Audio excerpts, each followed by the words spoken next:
Welcome back. This is episode number 375 of the Healthy Diabetic Podcast. I am Coach Ken. Joining me as always is my good partner and T1D partner in crime, Graham Hubbard. If you don't know much about our story, we are two type 1s with almost 50 years of lived diabetes experience, and we hope to inspire you to think differently about how you are managing your condition. Before we get started, please remember that nothing that you hear on this podcast should be considered medical advice or otherwise. Please always consult your medical team before making any changes to your diabetes management. Graham, what's up, man? How you doing? You celebrated 2 decades of diabetes, right? No, I'm on 18. Okay. So we are This would be this is the start of year 19, I believe. we are literally at 50 years.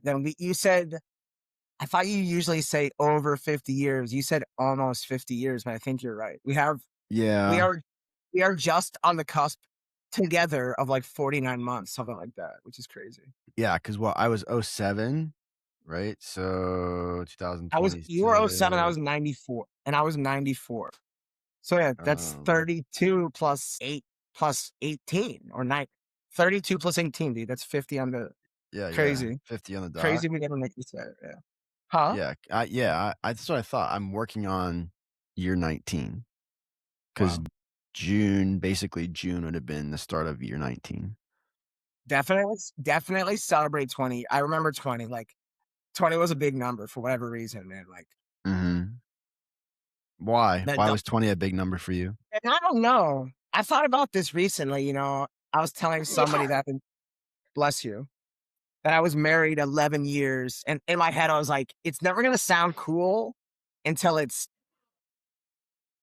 got to get out of the teens. Like once you're 20 years of something, then you're like, all right, we've been married for 20 years. Like that's dope, right? Or I don't know. I don't think you're old when you're 20. I think a lot of 20-year-olds think they're old and they're mature and shit like that, right? But that's a good question. But I do think 20 years lived with something that's an accomplishment. Or a habit, like a habit that you've always done, whatever, exercise, a job, the same career. I'll never forget people going to college and changing their career 3 times type of thing, like you really don't know what you want to do at that point. So yeah. Why do you ask why? Do you think it'll just be another day for you? Yeah. I feel like it will. I'll probably forget about it. Like I'll probably forget about the fact that I'm 20 with it. And I've got 20 years after this. Yeah, because it'll be 2 more years before I get, no. Yeah, it'd be 2 more years before I get through full 20. Yeah. But that's the great thing about a calendar is you write it down on a calendar because you do forget and then you see it and you're like, all right, I'll take a second. It's like, it's just one happy birthday. It's like, you get a fucking birthday every year. It's not special, but when it's on your calendar, you're like, oh, hey. But it is special, right? Your birthday every year because you're a year, I would say you're a year wiser. I mean, most of us are a year wiser. Whether do you judge people for not wishing you a happy birthday? No, not at all. Not at all. They got busy lives. I got busy lives. I don't always text people on their birthdays. I mean, the people that I'm around all day, like all the guys at the gym, all the girls, the ladies at the gym that I work with, I'll text them every time as long as I have it in my calendar. I'll text them every time their birthday comes. The one thing I didn't do this year is I didn't text the group when in June, right? Yeah, June, when the gym's birthday was. Everyone was like texting back and forth. I'll get to it later. And I completely forgot to text. Happy birthday, Peak. Yeah, I forgot. But the worst is if you're face to face with somebody and you know their birthday. And then you're like, oh my God, dude, or if, a few minutes pass, you're like, oh shit, dude, that's right. Yeah. I'm usually pretty good at my brother and my parents and Kelly. Yeah. Well, actually not my parents, but I'm usually pretty good with my brother. And this year, I think I forgot. So I texted him like the next day and I'm like, dude, I'm so sorry. He's like, dude, it's totally fine. So we're spending a lot of time right now because this year I turned 40, my mom turned 70. And then next year, my wife turns 50 and my daughter turns 10. So we're having like these milestones and we're talking about going to different places and like making a big deal out of it, which is not something I've ever done, but I did that like this year for my 40th. And as we're talking about that, you should write it after this podcast, write it down and try not to think about it until the day pops up in a year from now. And you're like, damn, you know what? Well, Well, but whatever. here's the caveat to that, right? And I think you've asked me this before. Do you remember the exact day? Of course. Yeah, I I do. don't. I don't. It was really traumatic for me though. Like it was, it was a I mean, mine bad was day. traumatic too, but I don't I literally don't remember the day. I I mean, remember it was the very beginning of June. yeah. No, I mean traumatic in the literal sense of like when I checked into the hospital, they had a lot of problems finding my veins, and it was Oh yeah. like it was like it still to this day makes me like white in the face because I was just like a little kid, and I don't know if you've ever done this, but like if they cannot find a vein in your hand, like they have no choice, but they got to do it. They'll turn off the lights and they'll put a flashlight under your hand, and like we were at that point, like I'm hyperventilating. I'm 8. I just never forget that day, and it was all like, Mhm. "Hey, we're doing this so that you could check into the hospital for the rest of your life."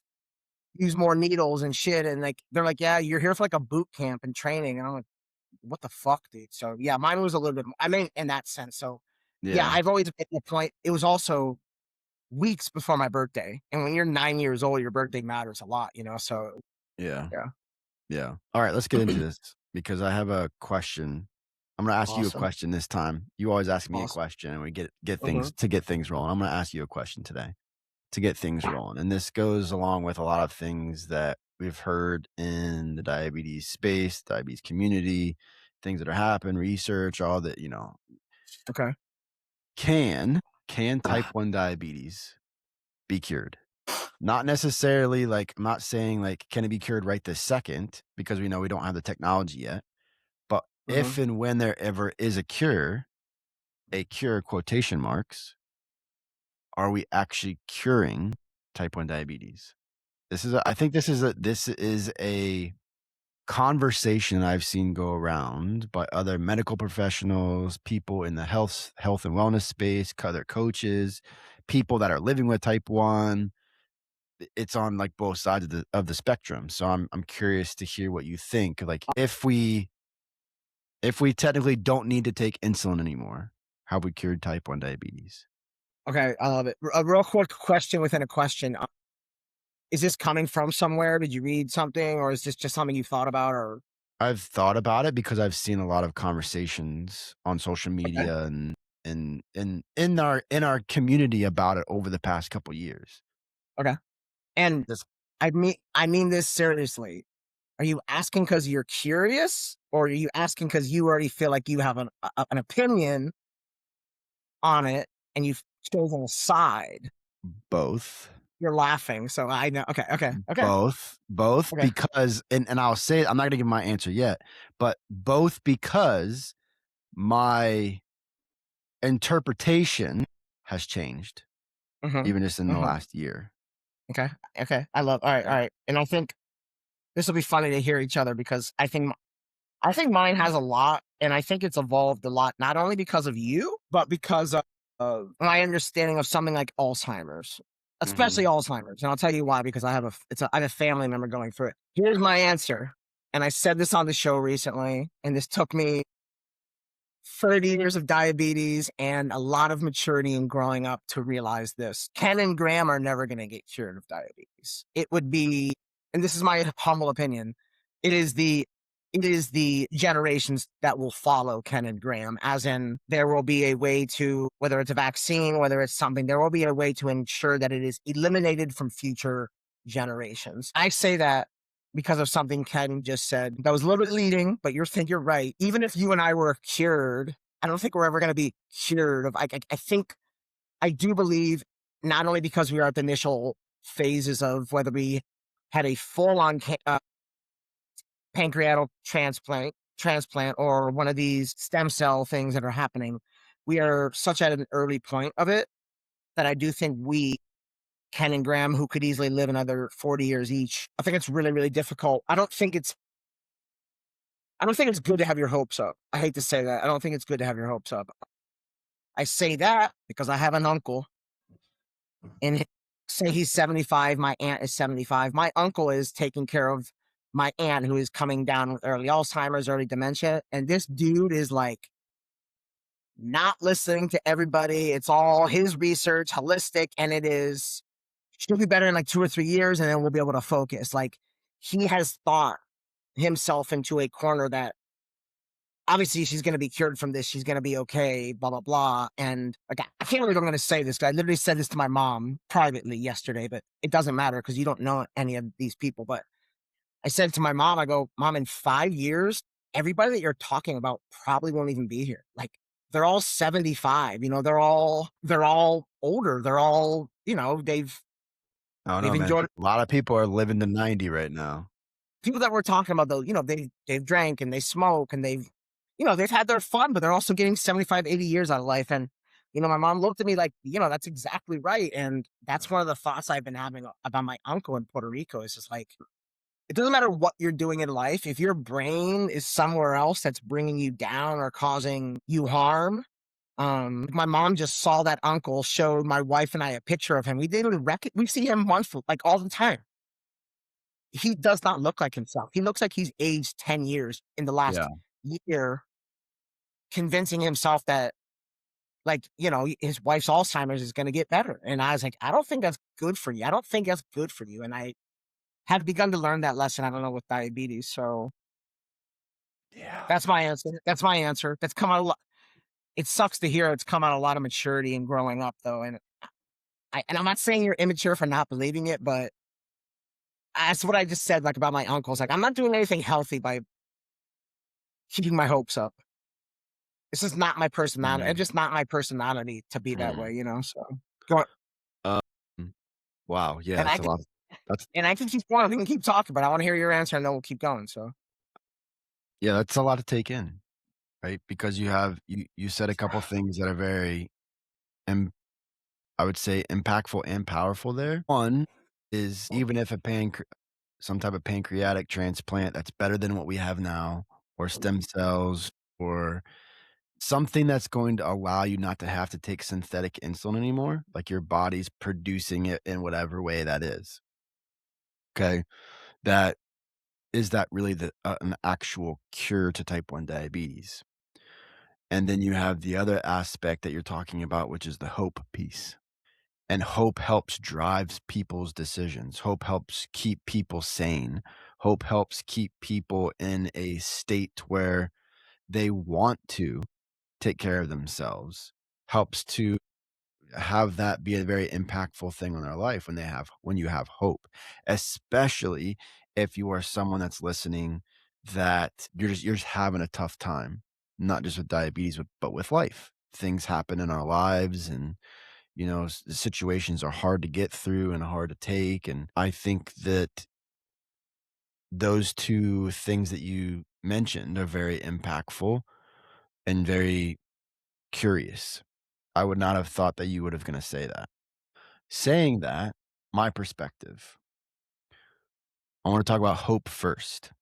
My perspective is I have so much hope for the future of type 1 diabetes and all of us who are living with type 1 diabetes and those who will be diagnosed at a future date.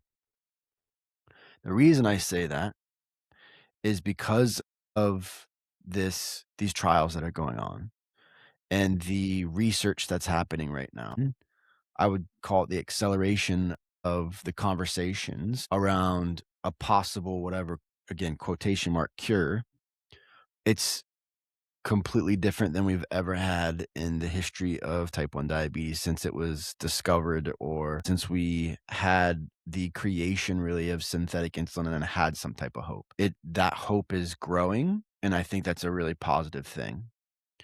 Now, Graham, to what you're saying with hope, it's really important for people to keep their hope, but also be realistic. Okay. Maybe if you would have asked me this 2 years ago, Graham, I would have said, there's no way. I think that what Graham's saying with he doesn't think there's going to be an actual cure or us not needing to take synthetic insulin within me and his lifetime. I personally, dude, for the masses, think it's closer than we actually think. I 100% think that it could potentially be we could potentially have something where we don't have to take synthetic insulin anymore, within the next 10 to 20 years. I think that's a real possibility. Okay. Real possibility. Okay. But again, only because of the Eledon trial that's going on right now. That trial shows unreal promise. There needs to be a lot that's going to happen, especially on the federal level and insurance level. There's a lot that still has to happen, but the medical piece to this, it's very promising. So that's the hope piece. I have a lot of hope for the future for type 1 diabetes. And not even just for a cure, but even for technology and for us to have the ability to live more normal lives, have the ability to be able to use technology to live whatever life that we want, which you couldn't really say, 15, maybe 20 years ago. So the hope piece for me is high for some type of cure. Now, I want to read you something that when I started hearing these conversations, I was like, "Oh my gosh, this makes so much sense." It's the word cure. What does that word actually mean? Okay, Mm-hmm. this is from Claude. Okay, this is Yeah. from, Google Claude, from AI. This is so funny. Just these are the notes that I've been. That's exactly what I'm writing down to Yeah. talk to you about. Yeah, Yeah. yeah. Yeah, Okay. Go so for it. what does the word cure actually mean? I love it. Okay? Go for it. The word cure. A cure is the complete elimination of a Yeah. disease from the body, returning the person to the same physiological state they would have been in had the disease never occurred. A cure, Yeah. that's what a cure actually means. A cure means the disease is fully eradicated. No ongoing treatment is required to maintain health.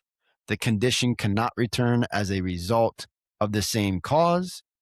Normal biological function is fully restored. Now, with this cure or this thing that we're doing right now with the Eledon trial and a pancreatic transplant, whatever you want to call, not whatever you're going to do to not have to take synthetic insulin anymore. There's a couple things that are worth note of thinking about with this concept of cure. Let's look at the positive first. No ongoing treatment is required. Well, if this Eledon trial comes to fruition, then we won't need to have any ongoing treatment. We won't need to necessarily have a CGM, even though it's probably good that we probably will still have CGMs. I would say maybe even 5, 10, 15, 20 years after this comes out to whatever cure is happening or going to happen comes out, because it's going to give us a bunch of data on, is this treatment actually working? Is this, what's going on? Right. So that's one thing that is on a positive note from using the word cure. So I think that there's interesting things to this.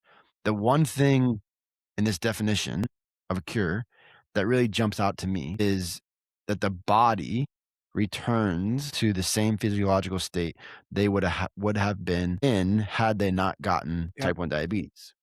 Yep. Okay? That's physically impossible unless they figure out a way to re-stimulate the already Yep. current pancreas to secrete insulin, Yep. right? Right now, what they're talking about is stem cells, or right now, what Eledon is doing, they're using cadaver cells, putting them into the Yep. system, and that system works with the way the system is supposed to and creates insulin, and now you don't have to take synthetic insulin anymore, right? If that's the direction that we're going to go with a supposable not have to take insulin anymore, then that makes complete sense. But I think that the interesting piece to this is if you actually are going to go by the definition of a cure, Yep. we as type 1 diabetics, and again, unless they find some way to stimulate the current pancreas that we already have and get it working again, we will never actually be cured of type 1 diabetes. We can live carefree because we'll have some type of synthetic or some type of foreign stem cells that's going to help with insulin production, which is a super cool thing. So it's like, in a sense, we're cured, but in a sense, to the definition of it, we're not really cured. And I thought Yeah. this was a really interesting conversation to have because so many people are on both sides. It's like, okay, the Eladon trial is going to cure us, but oh, well, you can't really get cured because it's not your own biological processes coming back to fruition and actually working the way that you're supposed to, which I Yeah. get. I mean, to me, I don't really care if someone wants to say that they're cured and they're not taking insulin. Like, cool, say it. I just thought it was interesting when I looked at the definition of what a cure actually means, Yeah. that it's your body goes back to the way it was before the condition. Yeah. So, okay. You ended perfectly.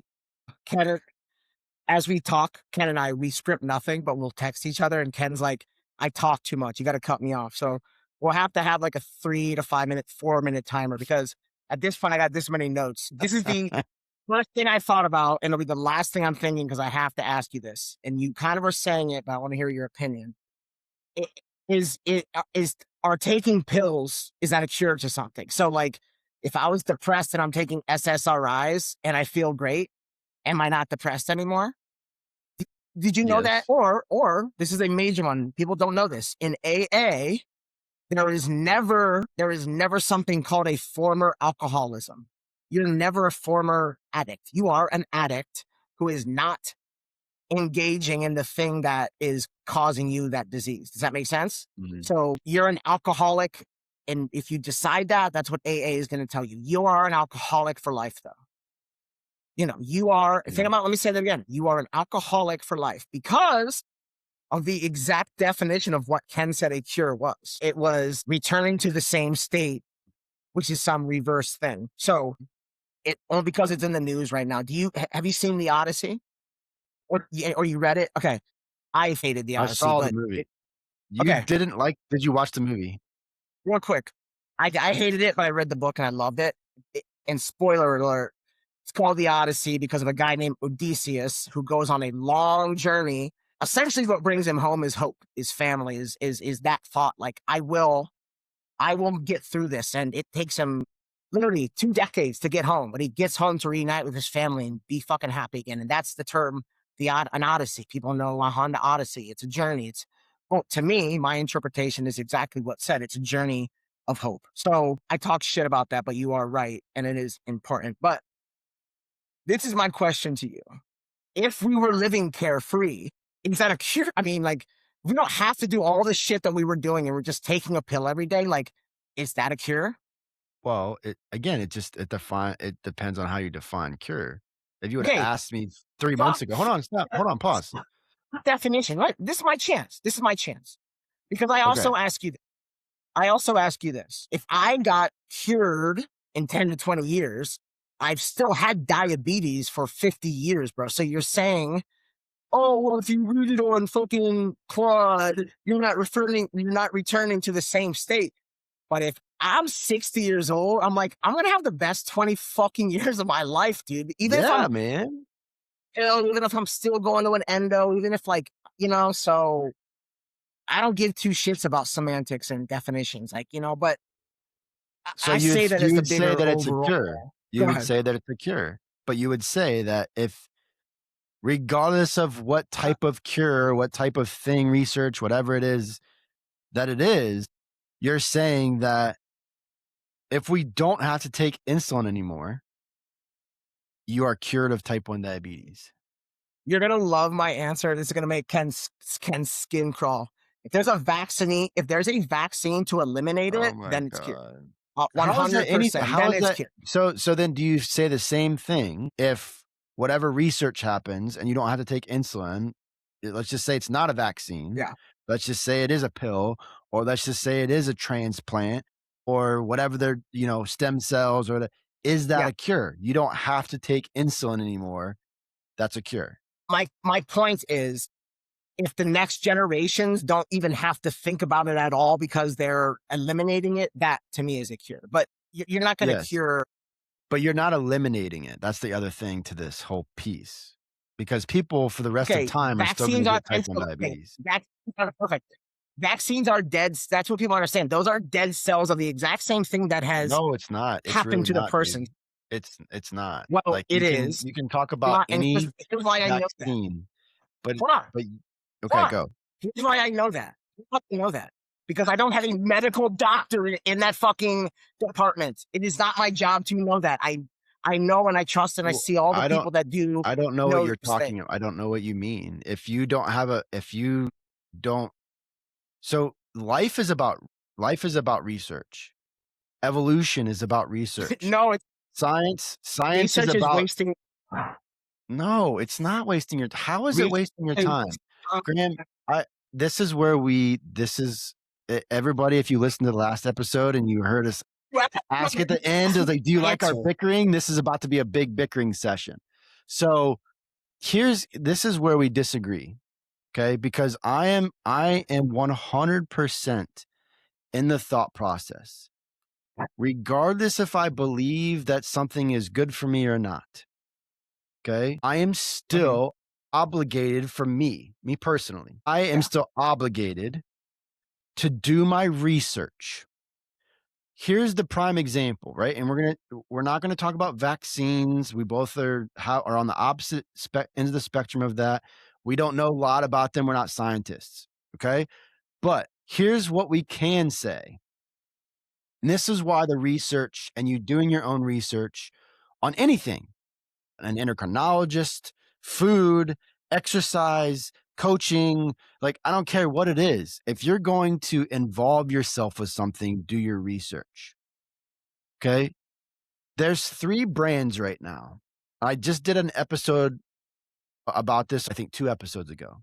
So if you haven't listened to this episode of me bitch and moan and complain about these three food companies that sold their brands to other companies that don't care about health. There's 3 companies that I predominantly follow, that so much of the ingredients that I buy, so much of the food that I consume are from these three companies, because they have always used avocado and olive oil outside of seed oils or other chemicals that inflame the system as your body breaks it down, right? So the more inflammation that you get, the more insulin resistance that you can get, the more sicker you can get, whatever, right? So these 3 brands, okay, Boulders, Primal Kitchen, and Siete. Siete being one of the ones that I use the most. Siete, a couple years ago, was sold to Pepsi. And I said 2 years ago, we'll see how this rolls out. Give it a couple years and we'll see other chemicals showing up in the ingredients. And what did we find? A couple weeks ago, beginning of August, it is August 18th. I think that this article came out on August 5th. Couple weeks ago, there was a big research study that was published, or a big article that was published, saying that these 3 companies, Siete, Primal Kitchen, and Boulders, some of their products, all of their products weren't in the article, but some of the products were. All 3 of these products, all 3 of these like brands, all have been using avocado oil and not vegetable oil or canola oil or inflammatory oils in the making of their products. It's labeled on the bags of their products. This research study comes out, or this study comes out, this article comes out and says that all of these companies, certain products, not all of them, were tested to see if they actually had avocado oil in them. 98% of all the products that claim that they are using avocado oil failed the tests. And that's just one example. We could probably find thousands of examples like this. This is why I come back to the research. Now, if that article would have never came out, I would have not been the wiser, because I did my research on the companies a while back. But now that this article is coming out, and now I'm like paying more attention, because I know there's some shady stuff going on. You think about a soda company, they're trying to save money. They take over this take over this great brand, and now they're screwing with the way these products are being made, because they don't care. So because people that make products sometimes don't care about our health, we have to be food detectives. We have to be detectives in what we're doing. There's clothing companies that have been sued. Big athletic clothing companies that are being sued because they're putting specific chemicals in their clothing that are endocrine disruptors, that messes with hormones. So you have to do your research. You're not going to know everything, but you have to do your research. And it's the same with the food that we're consuming. Not every single person is going to have a sensitivity to seed oils. Not every single person is going to have a sensitivity to wheat or gluten or dairy. Heck, I've even seen people that I've worked with nutritionally in the past 18 years have sensitivities to chicken. Like they're eating chicken and they're having highly inflamed, their system's just getting really inflamed. You have to do your research because what's on the face of everything that we take, we consume, we use in our body, we use in clothing, we might not see the bad shit that's going on. That's it. Go, you're taking a lot of notes. So my argument will always be I'm a history major. Why I despise the whole research thing. And obviously, like, understand people what I'm saying. I'm not an idiot. It's not like I just live my life without the internet and things like that. I research things, but research is misleading because people want validation. You're not going out there looking for other sides. You made a, sorry to say this, Ken, you made a choice about something a long time ago and go out there and you validate what you were looking to. You're not listening to the things that are happening on the other side. You've made a decision. And I hate to say this, but you've said it. You have to do the research. I wrote that down. I always think I'm going to make a t-shirt that says you have to do the research. And then on the back of it, it's a clown walking away. Like, it's like, like, that's the most like it's, you're a clown, like, or maybe it's like an advertisement for like a clown university or something like that. Because like, that's the most classic. It's the most, and I'm telling Ken right to his face, I love the guy, but that's my reaction to that is, no, you must live your life. Because if you're breaking it down to fucking avocado oils and blah, blah, blah, you are wasting your time. And Ken knows my job. I don't talk a lot about my job, but this goes with the title of my job. Time is money. And if you're not making any fucking money, you're wasting time. And if you're wasting time doing extra things, thinking you're going to get ahead, like, no, you're going lower down because you're wasting your time. Like, you are wasting your time. I don't know how else to say that. I just, like, you can nitpick. I feel like I'm an incredibly healthy person. You can come live here with me. You can nitpick probably 50 to 100 things that I've done by the end of the day. Like, well, you know that, blah, blah, blah. I'm going to end on this statement. And this was a really hard pill for me to swallow, but I find it true. I do find it true that there are 8 billion people in the world. Humans are dispensable for the greater good of humanity. And if you think I'm joking or you think it's funny for me to say that, what do you think the military is? The military is the few, the proud, and the brave at usually 18 that are like, I'll go fucking fight for the country. Like, that means I'm probably supposed to get blown up and killed so that more numbers of like deaths rack up to make it like, oh wow, now we've lost 50 people, 100 people. That's a war. We need to go out and fight this conflict. And humans, I'll say this again, and Ken, and I know you're probably such a good guy that you don't like hearing that. Humans are disposable in the sense that, okay, you don't think every car company knows that Tesla, they knew starting an electric car company, a lot of fucking people are going to die driving a battery. You're driving a giant battery. They don't talk about that, but they know plenty of people are going to die. People go on and get government contracts every day, knowing that their product is going to kill somebody. I just saw a guy selling those e-bikes, you know, those electronic motorbikes that all the fucking kids are riding that go 40 miles an hour. Whether it's for the good or the bad, yeah, I have no patience for anything on that side of humanity. Or I don't even know how we devolved into this, but yeah. Right. So hold on. So I just want to make one statement and I'll ask you a question. Okay. The one thing that I would disagree with Graham on, I completely understand what he is saying, about humanity is dispensable because we are, right? We are.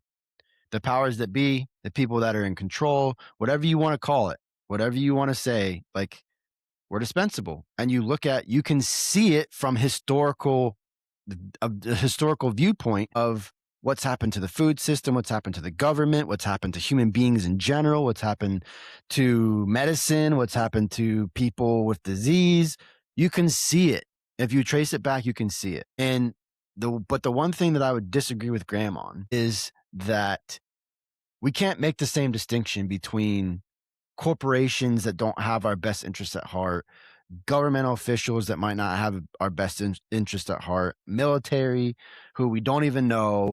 Like we can't make that distinction back and forth. The only thing I would say to this is what I think about when I think about research is what can I learn about that's going to better my existence and better my life? Not everyone else's. Everyone else's is not my responsibility. Everyone else's existence, everyone else's lives, they're not my responsibility. I'm responsible for me and only me. Yes, as a parent, I'm responsible for my kids. Yes, as a husband, I'm responsible for my relationship with my wife. But I'm responsible for me. And even my wife, we sometimes butt heads on certain viewpoints. And that's healthy and it's okay. Just like I constantly butt heads on viewpoints with Graham. But for me, the thing where Graham's conversation or Graham's belief in that, where I don't align with it, is I'm not going to put other perspectives of other individuals, other corporations, other things in the world. I can't control that shit. I can't control what a governmental official is going to do about a policy that they believe in, whether it's a right or wrong thing. I can't control what a food corporation or a corporation is going to do and what they're going to put in my food system and how that's going to make me feel, right? As I ingest and consume that item or that product that I either really want to try or I enjoy. I can't control that shit. Only thing I can control is my own existence and how I want to live my life. Just like Graham, the only thing he can control is his own existence. Just like you listening, you can only control you. For me, I have made it my life's mission to try to live the healthiest and do the best I can for me that's going to have a big impact on my life. Because if I don't do that, how can I sit here in a nutrition conversation and tell someone else, actually, you can't, I don't think you should be eating X, Y, and Z, or actually you should eat X, Y, and Z. If I'm not doing the research and I don't have some level of understanding about what I'm saying, then it doesn't matter.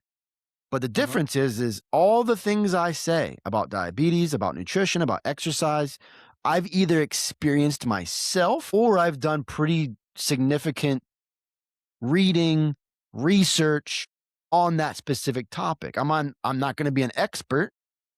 There's going to probably be holes in what I say, but at least I have an understanding of the topic and of the information. And then the other thing that Graham said, okay, which I think is a very important thing that he said, is that you have to look at both sides. And this is what pisses me off about politics. So many people are one-sided.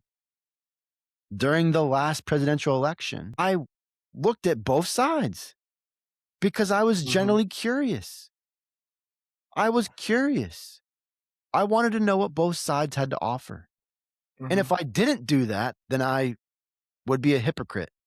I feel like I would have been a hypocrite of saying, well, this person's right or this person's right. Well, you don't know what the other person has to offer. It's the same thing with these food companies. It's the same thing with medicine. It's the same thing with everything. If I don't try to look at both sides, I might sway one side or the other. One viewpoint might align more with me. But if I don't try to kind of listen to both sides, we're on a recipe for disaster because now we're all one-sided. And we don't have enough information from the side that we don't necessarily agree with to be open to a conversation. That's why I love these conversations with Graham, even though sometimes they're challenging. Right now, I want to reach through this screen and strangle the shit out of him, but that's okay. We don't have to be on the same page. And it's okay that we're not. But we can sit here and have these conversations. He can tell me how he feels, and I can tell him how I feel. And it's the same thing with everything that we talk about. Yeah. Okay. Go. Well, I want to say, especially as a compliment to you, I obviously completely not only do I completely understand the idea of what you're doing. I really, really, really, really love it and respect you to the point where I've hung up these calls. I think I actually did it. We had an intense talk about something we didn't agree on. And I spent days, bro. I went days coming to my wife, like, hey, I want to talk to you about something. And like, this is how Ken feels, and this is how I feel. And she would always say, bring like a tear to my eye. She's like, you obviously love and respect Ken. Like, what else fucking matters? And like, it like tears me up, but it's true. It's like, Yeah. it's like, no, like, this is what relationships should be. And like if I'm white and I see a black person and simply by the color of their skin, I'm not willing to engage with them. Like, what the fuck am I doing? That's why it makes me emotional, because Ken is white. Like, Ken is the definition of like, I, I, I guess, is for me. It's not that I'm mistrusting politicians or this person. Yeah. I know that the one thing I was always said about life that you can never you'll never like want to admit it or truly admit it, but it is so true. Money drives everything. So Ken talks about, like, let's talk about the food real quick, because I gotta go. The food industry. It's literally your ingredients on your box of Little Debbie's is fucking 9,000 things. Guess why? Because it's the cheapest way to make it. So whether it's food, it's a car, whether it's deploying the military, whether it's a vaccine, what are the cheapest ways of doing it so that people could, I mean, either get their dollar back or make money? Disgusted by, but I'm like giddy about this. We might have to do I might have to move my camera to show you. I'm working on hydroponics at my house, bro. I got vegetables growing outside. Yeah. Like we're up doing some really serious research about, I've done a half cattle before. Like, so those are the things that I'm doing that are like, I'd rather research. Again, if I'm gonna do research, I want to take action. It's like, I can go fucking make a hydroponic. Like, you should see the supplies in my house. Like, it's wild. A factory. My daughter's having a blast. So Yeah, that's but when we I'll talk, end on. yeah, but when we talk about research, Graham, what we have to remember is research is done based off of enjoyment and what someone wants to learn about. Well, lived experience too, but lived experience is part of that enjoyment, right? I'm not going to go do research and spend hours and hours and hours down a rabbit hole for something I don't really care about. To be more depressed. To be more depressed. Yeah, you're right. You're right. But you know, sometimes you do that, right? Like, it was depressing the shit out of me during the presidential election because I specifically saw one worldview side and I didn't understand why other people didn't. And I was trying to see both sides, but my own worldview came into play, right? But I spent hours and hours on podcasts and listening, and it ultimately gave me enough information to make a decision that I felt comfortable and confident with of who I was going to vote for. And that's what I mean by making doing research, not going into a decision blind and saying, oh, well, this is what I've always done, or this is what Joe Schmo down the street said I should do, or hey, this is what this politician said, or this is what this company is advertising. I saw an ad, like, I'm going to go with that. Like, we need to do more research because at the end of the day, we are in charge of our own health. I personally believe that too many people trust the system and then wonder when they're 50, 60, 70, 80 years old why they can't move, why they're having disease after disease, why they're just their body's falling apart because you've got compounded amount of years off of being lied to or making poor decisions or whatever it is, right? So if you don't do your research on things, and again, it could be 10 minutes of research. I'm going to read this article that I saw that looks really interesting. It's based off of something that I'm passionate about or about something that I enjoy reading about. I'm going to read this and see what this says. That's research. That's you doing due diligence. But know that you can't necessarily make a decision based off of one specific framework. That's how I think of research. Yeah. I just think I'm putting you on the spot, and you might not answer me. If I paid you $250,000 a year, yeah, and your job was your title was boring researcher, so all you did was research shit that, would you do it for $250,000 a year? And I have a reason why I'm asking that question. Just say yes or no. So the answer is yes. So hold on, pause. So my first gut reaction is no. I just said boring research. I didn't say the money's great, but my first gut reaction is no. And it also depends. Obviously, this is hypothetical, but it depends on the research. But yes, no. My first gut reaction would be no. Here's my reason for asking you that question.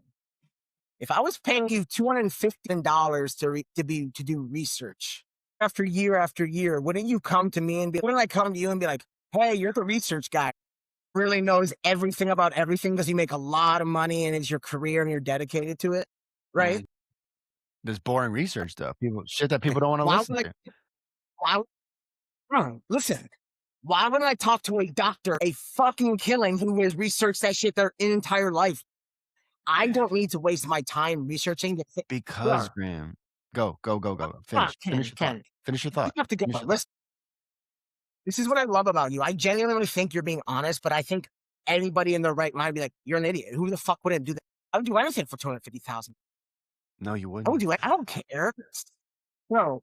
The other thing is like, when people get in a bad situation, and money changes everything, bro. Money changes everything, bro. Dude, I'm telling money will not make you happy. It won't. It won't make you happy. I didn't say that. I never never said that. It can give you a good life, but you gotta make decisions. And when people, the problem in this world, but the problem in this world is too many people are getting away from their morals and their ethical views. That's the problem because of money. But that's the one person. There's people that make bad decisions. Those are criminal, bro. That's a criminal. That's not criminals, dude. No. Are you serious? I'm talking about politicians. I'm talking about the food corporations. I'm talking about like governmental entities. I'm talking about we're talking about millions of people, dude, that make decisions not based off of what their actual views are, but based off of money and status. If you're getting paid by big bucks, you are the liability. So it all works out. But they are liable. People but you could be liable and not make $40,000. The whole point. I could be liable and I only make $50,000. Like, what do you mean? The money doesn't mean anything. But the money doesn't make the person liable. Anyways, we got off on a tangent there. That's fine. Ooh, man. Jesus. Man, we got work to do in this world, people. We got work to do in this world. That's all I gotta say. We got work to do in this world. There you go. Boom. You could have said it. You could have said it better. And I don't think we will never not have to keep working on the world. Like I've said this before. There's not a finish line in life. If you have a goal, there's not something waiting for you. Like, oh, there's the goal. I did it. Like it's like it doesn't really work that way. You know, like you hit that goal and you keep going and you have more ideas. Yeah, but school just started. Wiped out of town. Got to get the hell out of here. I got to take care of kids and do stuff and go get your girls, man, or go get your girl. Go get your girl. Everybody. Yeah. Graham's going to jump off. I'm going to give a closing remark. Everybody, we thank you. We appreciate you. Let's move this back to diabetes. You are amazing. you're amazing. You are the best version of you. And that's the only thing that we can ever do is work every single day to be the best versions of ourselves and whatever that looks like. And there's going to be some days, my God, there's some days when I am not the best version of myself. But then there's going to be other days where you feel like you're on top of the world. You're floating in the sky. You're floating in those clouds and you're just looking down at everyone else trying to make it, trying to make life work. And you're up there just without a care in the world. That's a great feeling. Doesn't happen all the time, but it is an amazing, amazing feeling to be able to look at, like I'm talking about diabetes, to be able to look down at the rest of the world, at everyone else, and say to yourself, I've got this. I've got this, and nothing's going to stop me. And that's what you deserve to feel like. You've got this. Nothing's ever going to get in your way because you believe in you and you trust every decision that you're going to make. Even if it doesn't come out the way you want it to, you still trust the decision. That's where I want every single one of you to be because it's so amazing. It's incredible. Even if your blood sugars are kind of up and down, up and down, up and down, even if you don't have complete stability, I don't have complete stability in my blood sugars, but I feel that. I feel on top of the world. I feel like nothing's going to get in my way. And I completely trust in my decisions and in myself. A lot of people say that they can trust in their decisions. Not a lot of people that can say that they can actually trust in themselves and they actually know what that means. You can trust in yourself. You can trust in the decisions and you can trust in yourself. Love you guys. Graham would say the same thing if he was still here. We love you. You're amazing. You got this. Thank you so much for listening. And we will see you next time.